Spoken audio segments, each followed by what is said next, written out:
请收看《用易利人天》。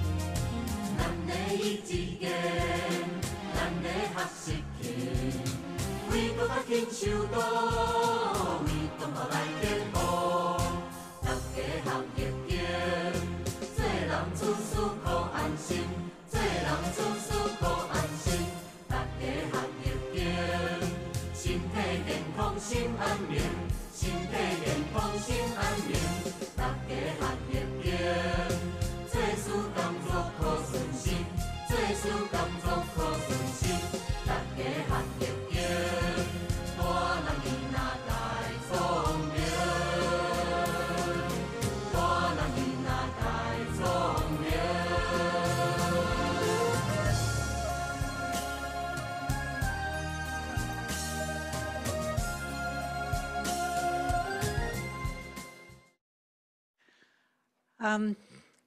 Well, as Michael told you, we had a big lunch, so please forgive me if I fall asleep. But I'll try and stay awake, and you can feel free to fall asleep. I will understand. So I want to talk about new religions and the very wide range of perceptions they have over three main concepts. That's the body, health, and healing. And it's an enormous subject, and I could go on till supper time or even lunch tomorrow, but I'm going to let you off. But I just want to try and explain or suggest the enormous variety of ways in which these three concepts can be seen. Right, to start with the first of the three concepts that I want to talk about, that's the body. This can be seen in a vast number of different ways. Some people, like the New Age, for example, celebrate the body as a temple, and they think that it should be worshipped or revered and certainly not abused. It's something very special in which they can enter and meet the divine or be spiritual. Others will see it as an organism, and for this they respect it, and they've got to understand the system, try and remedy any mistakes that come up in any sort of way, and they see it very much in a holistic sense. And then thirdly, you have people who might see the body as more of a machine, and you've got to mend it when and where it's needed. The correct bits aren't working, so you look at that particular bit and see how it's gone wrong. Now, a lot of these can overlap. And then there's also the attitude, I am not my body. For example, the Hare Krishna, the International Society for Krishna Consciousness, talk about not being their body.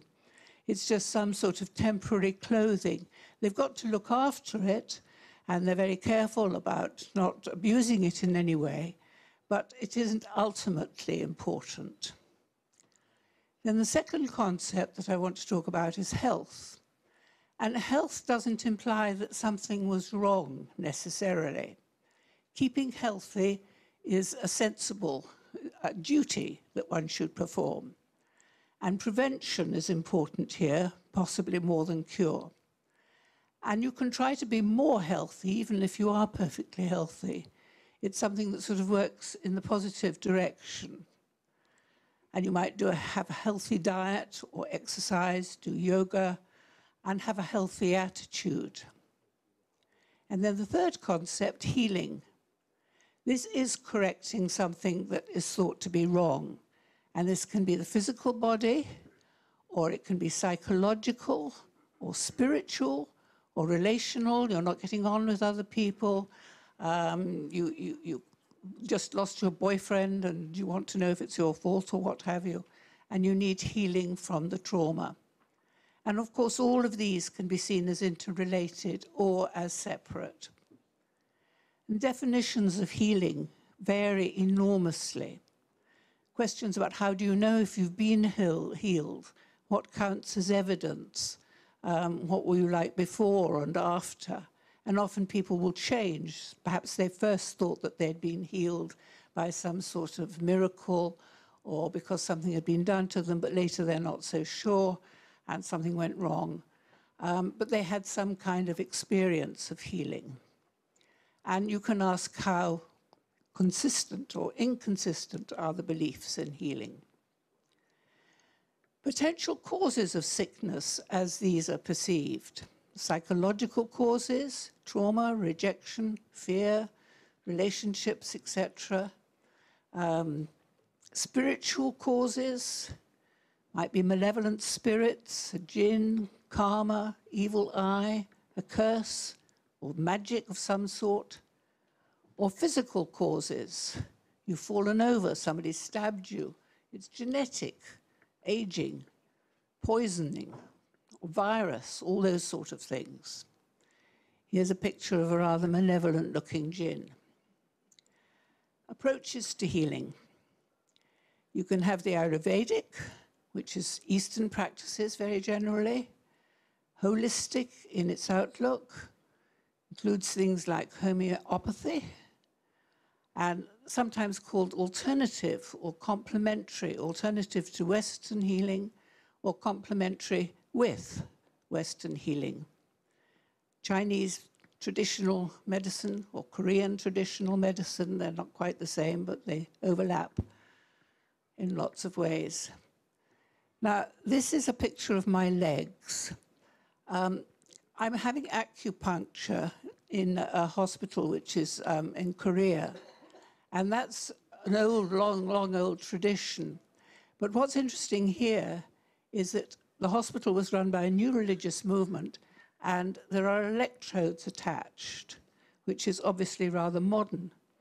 And you can ask, does it hurt more if there are electrodes attached? And I can say, yes, it does, badly.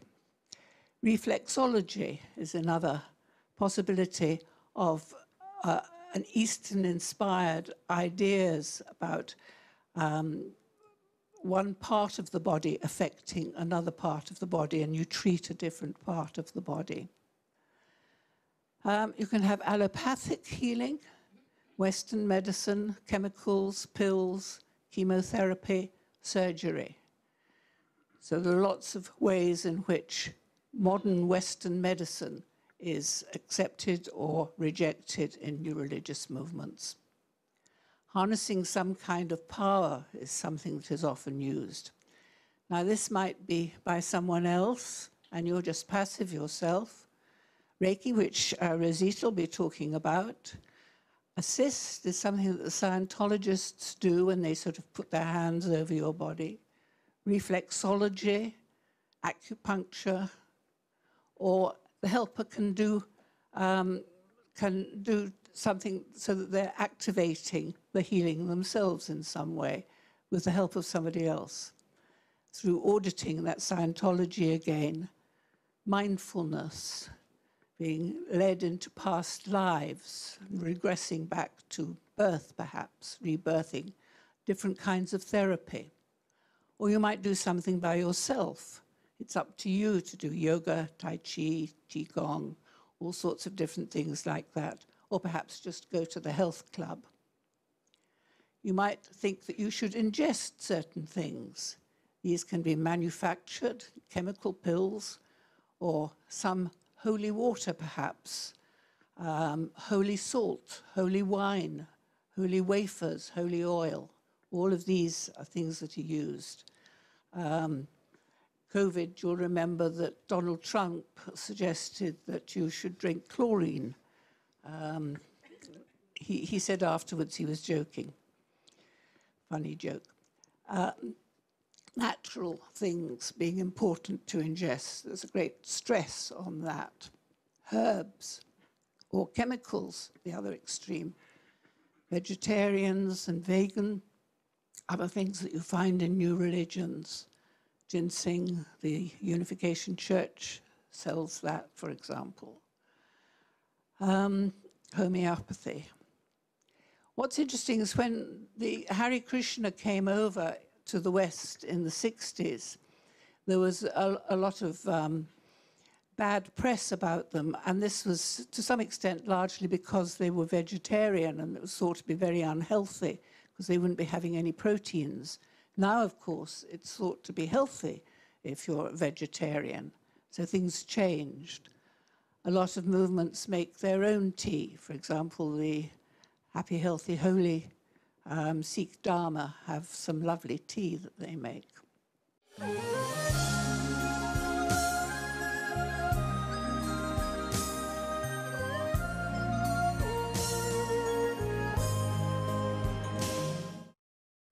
And then the other way around, not ingesting things. The Jehovah's Witnesses, for example, they won't take any blood in any form, transfusion. And this has given rise to a lot of debate, which no doubt you're privy to. Purification is something that comes up a lot, and this might be done through fasting. This might be one day a week, or it might be forever. The breatharians who said that they didn't eat and there was some deaths. And then there's been that unfortunate case in Kenya recently where so many people died in order to reach a higher heaven. Purging. The Scientologists, again, have a purification course. Sweat lodges after the Native Americans. Things and places are sometimes thought important. Crystals, for example, at exorbitant prices are sold to solve certain things. Sacred sites, churches or temples or mountains or what have you. Wearing amulets or a cross, St. Christopher that you see dangling in the front of a car very often. Fertility symbols. And then you have supernatural healing, where you invoke gods or the divine, and you get some healing perhaps directly from God through prayers or chanting or non-empirical supplications. You might want to appease the karma if you're in some Shinto new religious movement. And you might be asking how far is it prevention and how far it's cure as far as the supernatural healing goes. Other occasions, it's God using a human being, some other person than the person who's suffering or being healed, as a channel for healing. And you can ask questions then, and there are different answers given as to how the power is obtained. Does the healer inherit it? Or is it a special gift? Or is it just the divine is going through him or her? Shamans, exorcism. Here's a picture of a Catholic priest exorcising. Here are some evangelical Christians taking the devil out of somebody. This is a nice Sangoma whom I spent some time with in South Africa, who is sometimes called a witch doctor, but she was working with the South African National Health Service equivalent in healing people. Korean shamans, another example. This is not such a nice example. This gentleman, Mohan Singh, was sent to prison for 10 years. He's died since, but he was healing people through raping them. Language is used in very different ways in spiritual healing methods. In traditional therapy, very often words are seen to manipulate. You cast out a devil, you say, "Get out, devil," or something, and or you say abracadabra and something magic happens. In modern medical parlance, however, it's just being purely descriptive. The words are just saying what you're referring to. There's no direct connection between the words themselves and the healing. And then more postmodern therapeutic new religions will see words as reality. You see this very much in the New Age again. You will say, "I am going to get rid of this cancer. I'm going to overcome it." And by saying that enough times, then you do become healed.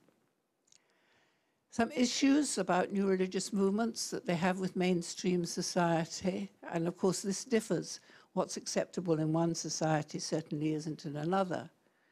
Chinese traditional medicine is seen with suspicion quite often in the West.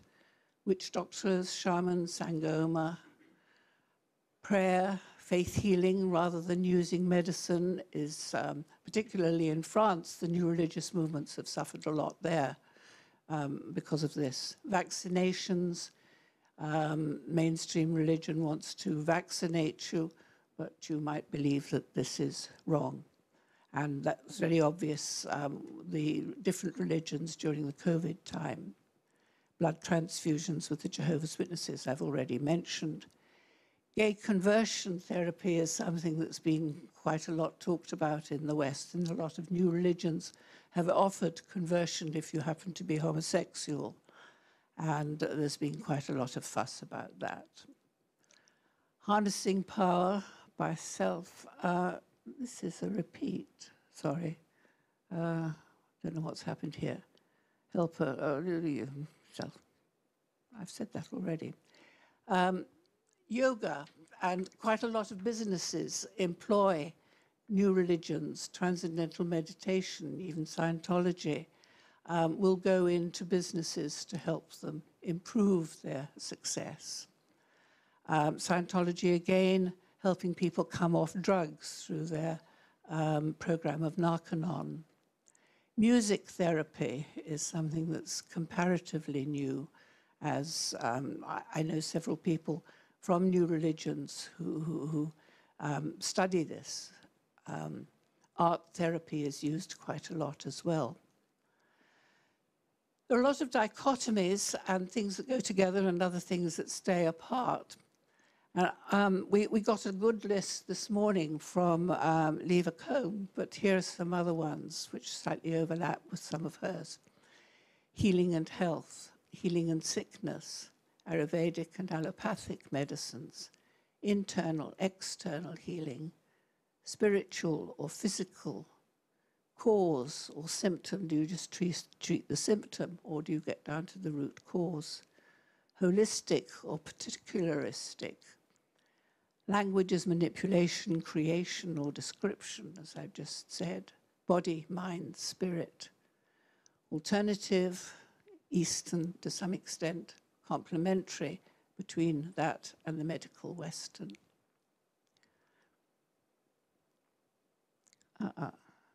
Won't move. Had enough. Oh, here we go. Yep.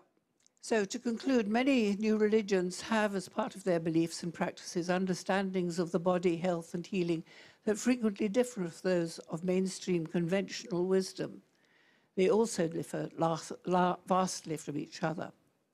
With increasing globalization, ideas and practices from different geographical regions have been adopted through trade, missionary activities, military conquests, and more recently by means of the mass media. From the 19th and 20th century, Western science was taken to the East Asia, and here we find both traditional medicine and Western medicine being found together.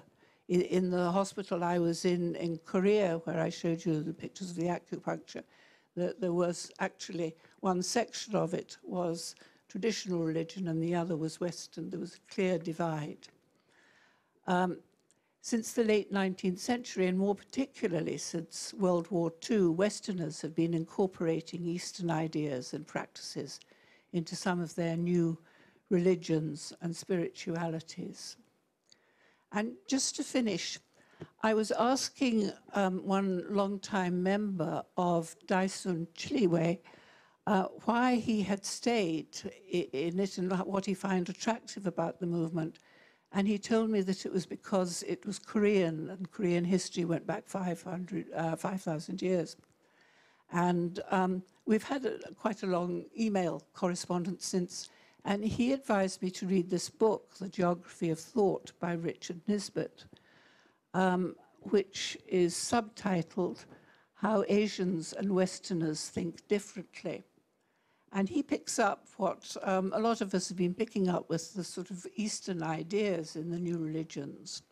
But he starts from making a distinction between Aristotle's thought in Greece and Confucian thought in the West, and says that we still see that the West thinks in Aristotelian terms, whereas the East more in Confucian.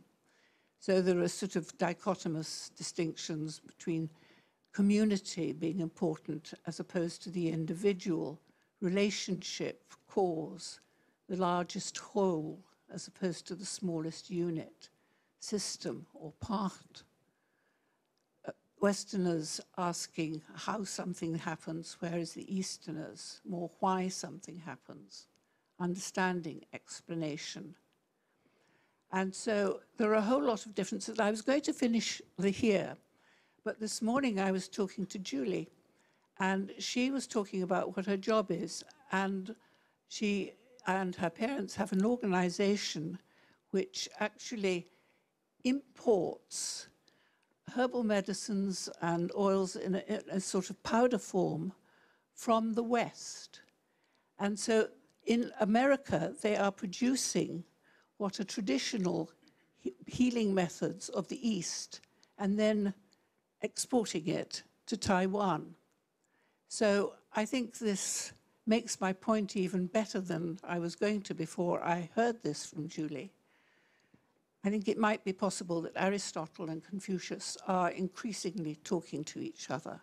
And this is shown, I think, in studying some of the practices and beliefs in new religious movements. 谢谢.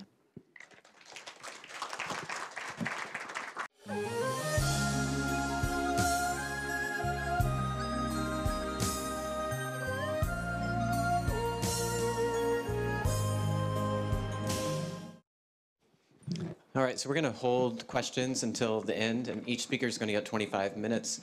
So we have two more. The next one up is Tuan Em, my good friend and colleague and teacher in a way as well. He is a practitioner of Cao Dai, but also a scholar. He's a PhD candidate here in Taiwan, and he's going to talk about Taoist concepts in Cao Dai.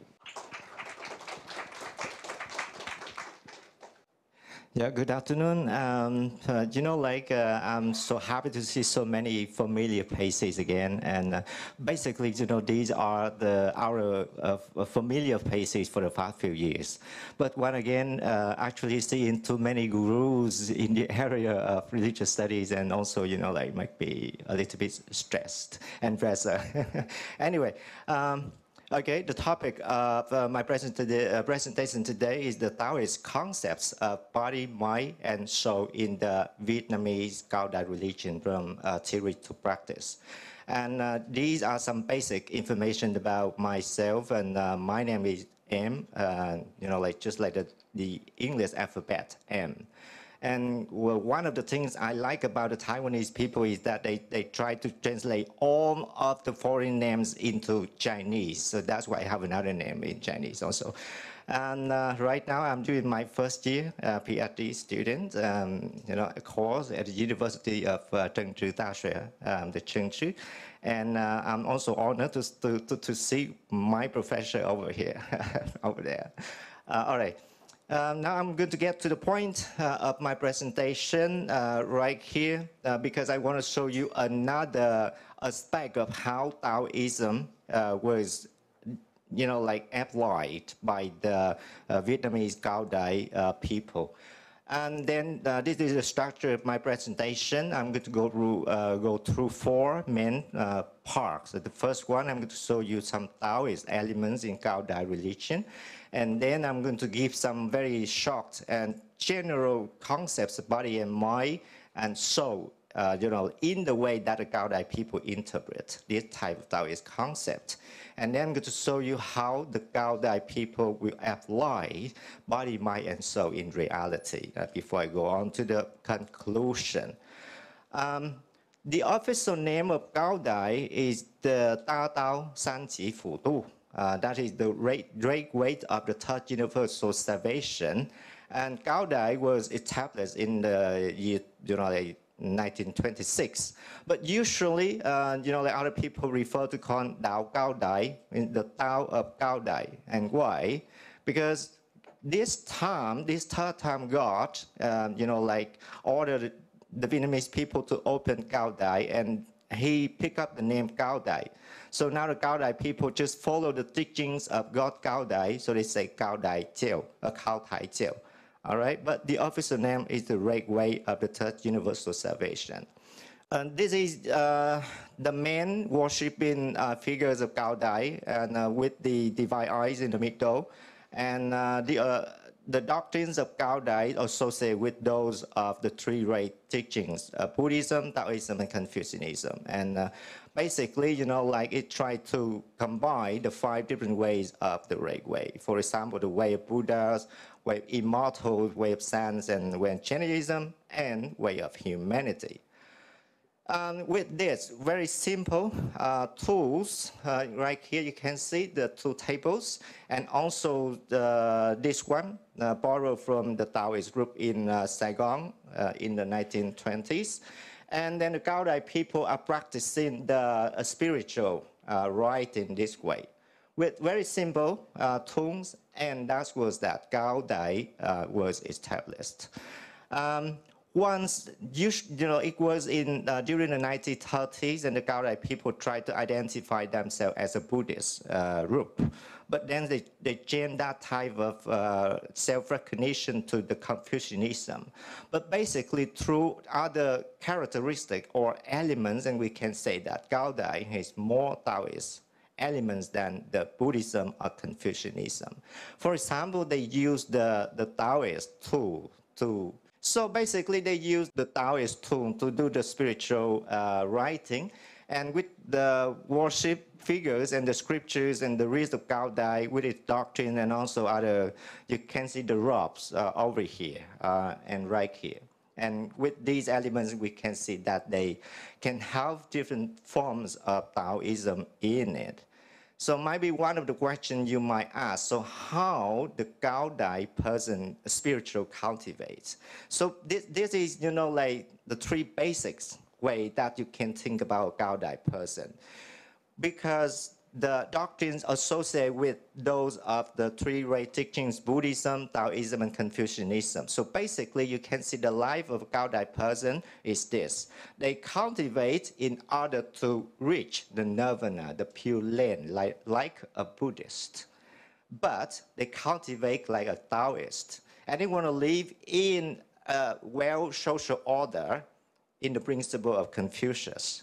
So now I'm going to go on with the element cultivating like a Taoist practitioner by talking about a concept, body, mind, and soul. To the Cao Dai people, the first time they heard about a concept of body, mind, and soul was in the holy message given by God in 1927. And God said that every human beings in this mundane world possesses 2 different forms of body. The first one is our physical body, and the second form is more divine, and we usually call it the second divine body. And this second divine body can be semi-visible, because sometimes we can see it with this type of appearance, but another one is invisible, so semi-visible. And then this second divine body means the spirit from the interpretation of the Cao Dai people will base on the 3 main elements, body, mind, and soul. All right? Right here, you can see in the interpretation of Cao Dai, the body means that, like the physical aspect of an individual, or can be the sexual or creative, the power. And the body is considered as a temple for the spirit too. So caring for it is seen as a way to facilitate the spiritual road. And what about the mind? Mind means has 2, like different meanings to the Cao Dai people. The first one should be the physical level. The physical level is the vital energy or our breath, or like there's something. Or Yeah, that's right. Okay. And also, it can be the sexual creative power. Might be some mistake over here. Yeah, there's some mistake over here. Okay. And the second meaning to the Cao Dai people right now means our, mind is the intellectual and the cognitive level. So sometimes we say the qi is mean the mind is the awareness or the wisdom or the mind of a person. What about the soul? From the interpretation of Cao Dai, the soul is the divine essence within each individual and connecting our physical body to the divine realm.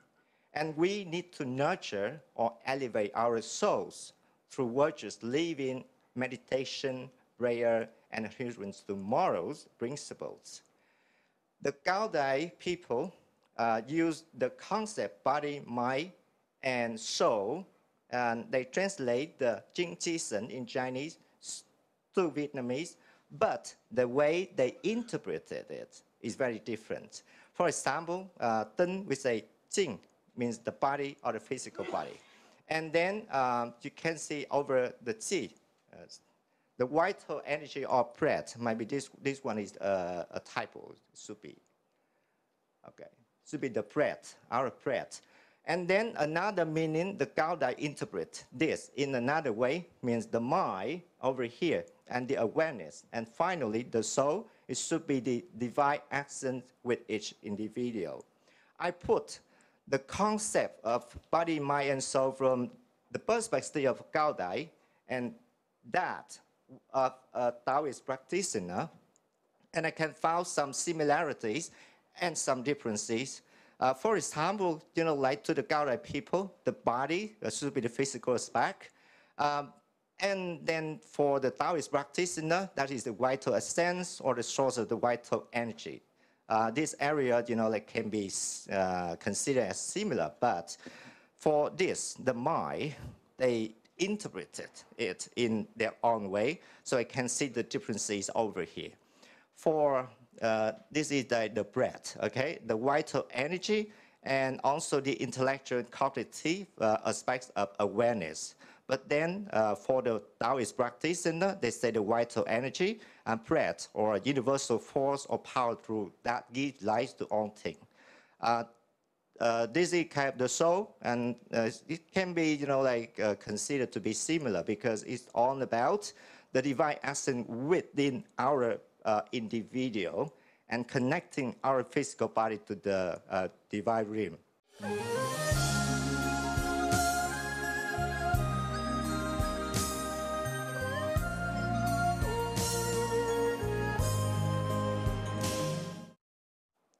I think the differences or similarity in the interpretation of the body, mind, and soul can be further researched, and I don't go too far on that because my topic is today, to talk about the concept of body, mind, and soul from the perspective of Cao Dai. The Cao Dai people believe that body, mind, and soul should be interconnected, because they have a very close interrelationship with each other. And the harmony of body, mind, and soul will help us to reach the spiritual enlightenment. It means that we have the harmony of body, mind, and soul, and we can have our second divine body to unite with God. Okay, for example, right here, from the interpretation of the Cao Dai person related to the body and mind and soul concept. A person consists of body, mind, and soul, and they are interconnected. Why? I make an example for you to see how the Cao Dai person perceives it. This physical body, if it's gone missing, it means that there's no second divine body. And then the mind is missing, it means that we can become retarded, mentally retarded person. And if the soul is missing, it means we will pass away already. Okay, so right here, the Cao Dai person will try to, create a strong foundation for the mind and the soul to develop by having a pure body, try to purify the body in order to have a pure mind and then pure soul. The pure body, pure mind, and pure soul combine together and can help our spirit to unite with God. So the Cao Dai person, the Cao Dai people advocate veganism. We practice veganism doesn't really mean that we are afraid of committing killing or something, but that is one way that we want to purify our physical body to make the connection between body, mind, and soul in order to have our the second divine body to get back to heaven. Okay, so talking about the body, mind, and soul concept and interpretation from the perspective of Cao Dai, I need to get back to the reason why we worship the divine eye in Cao Dai. The divine eye is basically the representative of God, because in the divine eye, we can see the light in it. There are two sources of light, yin and yang, and that is the creator of the universe. And the spirit in the God eye is basically God. Now, this is the reason why we worship, the real reason why we worship the divine eye. Because in one of the messages that we received from God, he said that, I want you to worship the divine eye because the soul had still been missing in the approach to spiritual enlightenment since the Tao were closed. So now in this third time of universal salvation, I, it's been the Supreme God, brings souls to you for you to combine with your body and mind to make three treasures. We say sanbao. So the concept of sanbao in the way interpretation of the Cao Dai people is a little bit different from the concept of sanbao in others. So the God brings about souls for it to combine with body and mind just to make a harmony of the three elements. And that is the way for the Cao Dai people to spiritual cultivate in order to reach spiritual enlightenment. In the practice of Taoism, usually the Taoist practitioner try to combine the body, mind, and soul by meditation to reach the calmness. Usually they try to meditate because they want to refine their physical body in order to transform it into the qi. And then when the qi is refined, it can become the soul, and the soul can be refined, and finally they can reach the nothingness. Reaching the nothingness, it means that they get enlightened. But the Cao Dai person, the Cao Dai people don't advocate this. We used to have the meditation centers for both men and women. But not many people want to join this. Why? Because in the message that we received from God, also in 1927, God said to the people, right? Many of you, he talked to the Cao Dai people, he said, children, many of you mistakenly think that being a Cao Daist and you will strip up all of your secular duties and all they dream of entering a quiet, worry-free place to meditate. I warn you, God said to us, I warn you, if you have not yet accumulated enough cultivation achievements or not yet fulfilled your secular duties, it will be useless for you to meditate. If you want to reach spiritual enlightenment, the only way you can do is to salvation the sentient beings. So the Cao Dai people don't advocate, don't encourage meditation. Instead, they try to reach out to the society to have the community. And one further reason for not advocating meditation in Cao Dai, because during the 1920s, Vietnam was under the colonization of the French. And after that, there were so many political changes and conflicts in Vietnam. there were so many victims of the wars. So the Cao Dai people could not sit down and meditate to get enlightenment by themselves. So they have to use their body, mind, and soul to think about what they could do to help the community. That could be the social reason for this.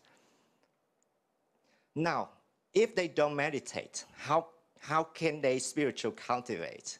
So instead of sitting in one place to meditate, basically the Cao Dai people will have to fulfill the 3 achievements. The first one is the meritorious service. And the second one is the virtuous accumulation. And the next one will be the beneficial verbal communication. It means what? It means we have to use good work to calm other people down, to encourage them to do their best to achieve their goals in life.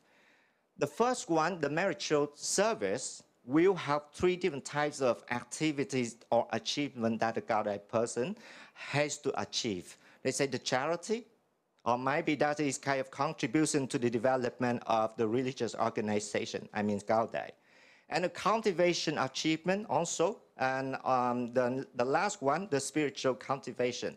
So many, right? Now I'm going to give you some of this. Basically, the life of Cao Dai people is simple but very dynamic. First, they have to cultivate their spirituality by chanting prayers. And how many times? 4 times a day. Each time they pray to God, it will last at least 30 minutes. So if a person exactly does the kind of service 4 times a day, and they basically spend more than 2-3 hours doing that, okay? And then they can lead more moral conducts or the meaningful utterance. And the temple construction community services. Now you can see some pictures. I'm going to explain those very shortly.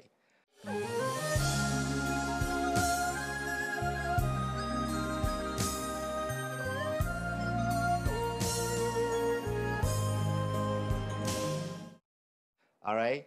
Now, what about the spiritual cultivation? I've just talked about the 4 times that the Cao Dai person have to pray to God. Why we do have to pray to God so many times in a day? Because we believe that the more we worship, the more we pray to God, the closer we are to the divinity. And then we can calm our mind down. And this is a type of meditation, because the time that we pray to God, we will not think about any other thing outside our, in a society. What we focus on is just the God. And then when we do the prayer, the praying to God, we can receive the blessings from the deities. And also we can use the soul through the divine eye that God brought to us to combine with our mind and body in order to reach the spiritual enlightenment. Okay? And then we can pray basically individual and collectively. Now I'm going to show you a very short video about how a person chants the scriptures at home.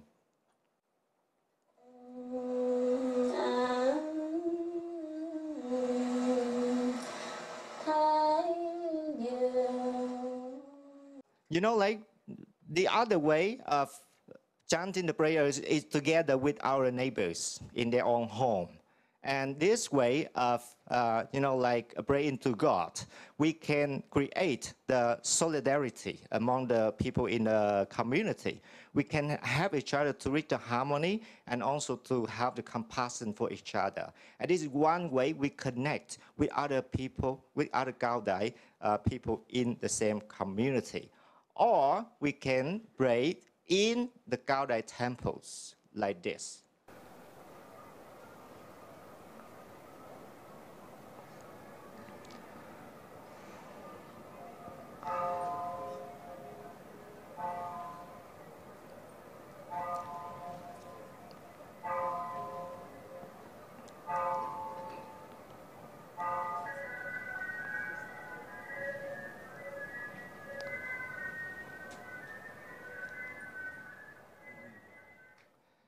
So basically, you know, like the Cao Dai people have many options to pray to God. They can pray at home, or they can gather at a neighbor's home, or they can go to the Cao Dai temples.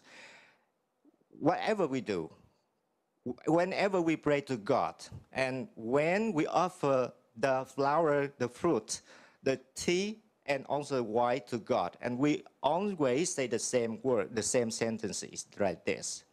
I wholeheartedly offer my body, my mind, and my soul to you. You mean to God, the Cao Dai. And you can use them in any way you wish. Because my body, my mind, and my soul were given by you. Therefore, you have an absolute right to use them.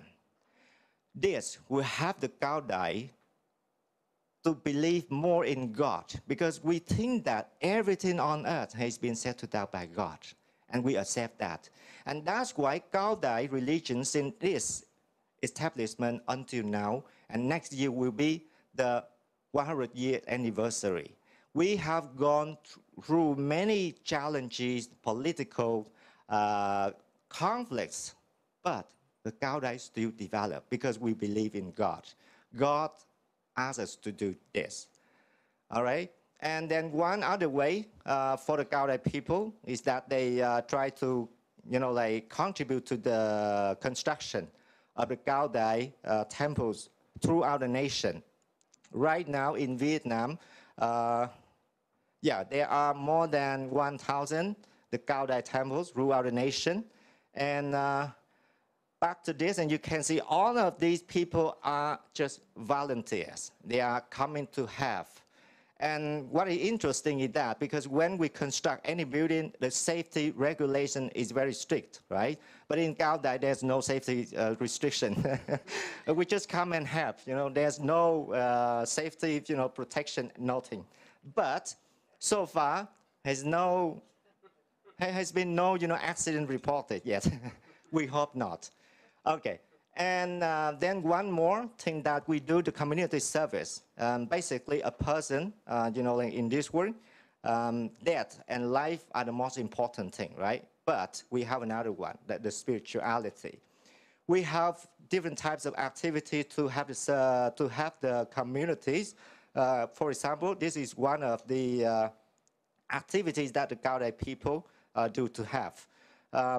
One person in the community pass away, that is not the affair of an individual family. That is the affair of the whole village. So people just gather and help and just, you know, like to comfort, you know, like the people in that family. They do all sorts of ritual ceremonies for the person who passed away, and also to think about what they can do to have the alive, the rest. So this way they can contribute to the development of the community by chanting the scripture together and by having the communities, and that is the way that the Cao Dai people cultivate, because they think that all of the things they do right now are the achievements that they accumulate before they get back to heaven. And I'm going to reserve this to Professor Mike. The day after tomorrow, he's going to talk a little bit about this, and then you can see it's also very interesting. Okay, before I move on to the conclusion very quickly, the body, mind, and soul basically are very important elements for our second divine body, means the spirit, to unite with God from the interpretation of the Cao Dai people. There are some differences also between, you know, like in the way that the Cao Dai people interpret body, mind, and soul with the Taoist practitioner. And I think these areas, you know, like still has a lot of space for further research. By these the achievements that we can, you know, like make in order to get back to heaven. So in general, the life of a Cao Dai person is very simple but very dynamic, because they pray every single day. They take part in all sorts of social and community activities. That is the way they connect with other people, so they can create a harmonious village or community in their own area. And they not only use, you know, like kind of the spiritual cultivation by chanting the scriptures or doing the service community to reach the spiritual enlightenment. Basically, they will have to use their own body, mind, and soul to think about the community, what they can do to help. And then that can create a strong solidarity and harmony in the Cao Dai community. The Cao Dai, when you get into the main temple of Cao Dai, and right here you can see that kind of the scales of justice in, like from the perspective of Cao Dai. Because when we get back to heaven, what can we carry with us? Good deeds or bad deeds? The Cao Dai people believe that we should not do something to make this world a paradise. And we should not wait until we pass away and then we can get into another paradise. So helping the community to have a harmonious place by applying the concept of body, mind, and soul from the interpretation is that. Thank you very much for your listening.